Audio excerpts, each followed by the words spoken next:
Hi friends, parotta செய்ய போகிறோம். எப்படி செய்யறதுன்னு பார்ப்போம். 2 கப் மைதா மாவு எடுத்துக்கிட்டேன். உப்பு தேவையான அளவு சேர்த்துக்கிறேன். மாவு நல்லா பெசரி விட்டுக்குவோம். தண்ணி கொஞ்சம் கொஞ்சமாக சேர்த்து மாவு பிசைஞ்சுக்குவோம்.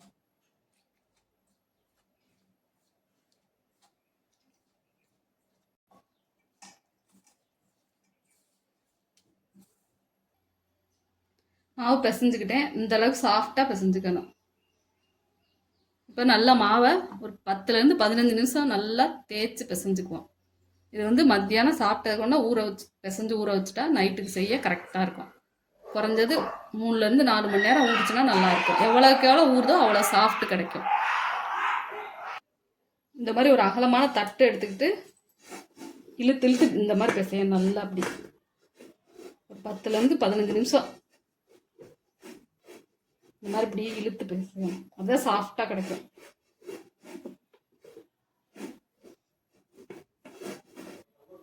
நல்லா இந்த அளவுக்கு பிசைஞ்சுக்கிட்டேன். 15 நிமிஷம் பிசைஞ்சிருக்கேன். இந்த அளவுக்கு இப்போவே சாஃப்டாக இருக்குது. இதில் எண்ணெய் கொஞ்சம் ஊற்றி பிசைஞ்சுக்குவோம். ஒரு ஸ்பூன் ஊற்றி நல்லா அப்படியே பிசைஞ்சுக்குவோம்.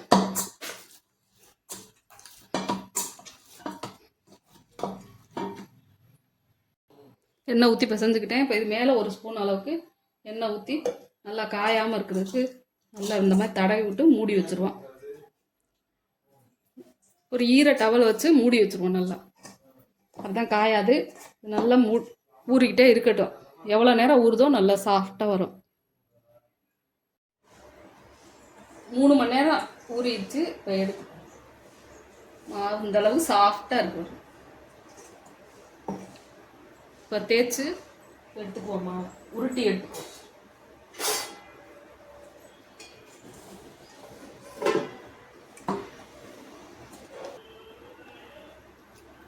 இந்த மாதிரி இப்படி பண்ணாலே வந்துடும் மாவு. இந்த மாதிரி எல்லாத்தையும் உருட்டி எடுத்துக்கிட்டேன்.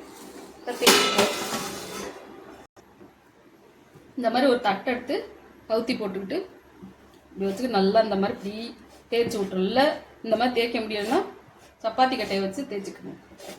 நல்லா இந்த மாதிரி இழுத்து விட்டுக்கிட்டே இருக்கணும். இந்த தட்டை அளவுக்கு இழுத்து விட்டுக்கணும்.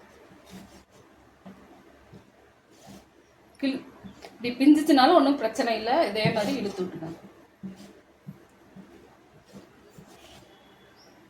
இந்த மாதிரி தேய்ச்சி விட்டுக்கிட்டு இப்போ எடுத்துக்குவோம். இப்படியே ஒரு சைடு இப்படியே எடுத்தால் வந்துடும்.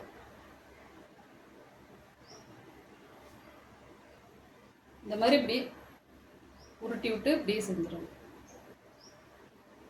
இந்த இடத்த ப்ரெஸ் பண்ணி விட்டுட்டா அப்படியே எடுத்து வச்சிடலாம். இதே மாதிரி எல்லா உருண்டையும் செஞ்சுக்குவோம்.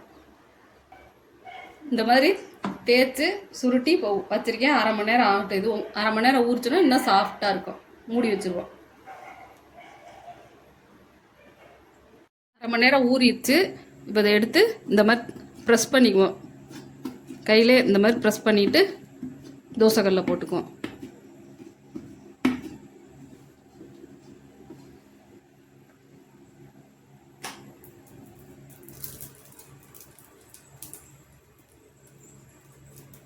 தோசைக்கல்லில் இந்த மாதிரி தட்டிட்டு போட்டுக்குவோம்.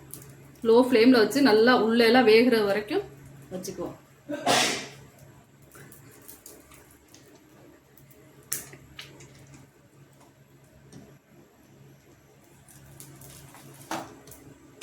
இந்த மாதிரி நல்லா திருப்பி திருப்பி விட்டு உள்ளெல்லாம் வேகிற வரைக்கும் நல்லா இந்த மாதிரி செவந்து வர வரைக்கும் வேக வச்சுக்கணும். ப்ளஸ் எடுத்து சூடாக இருக்கும்போதே நல்லா கையை வச்சு தட்டி எடுத்துக்கணும். அப்போ தான் லேயர் லேயராக கிடைக்கும்.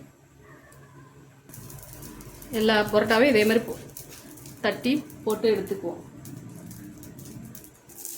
இந்த மாதிரி 3 பரோட்டா சேர்ந்தோடனே சேர்த்து செய்யணும். ஒன்று ஒன்றா செய்ய முடியாது. இப்படி செஞ்சு நல்லா அந்த மாதிரி தட்டணும். சூடாக இருக்கும்போது நல்லா சூடாக இருக்கும்போதே அடித்து எடுத்துக்கிட்டே லேயர் லேயராக நல்லா வந்திருக்கு. சாஃப்டாக இருக்குது.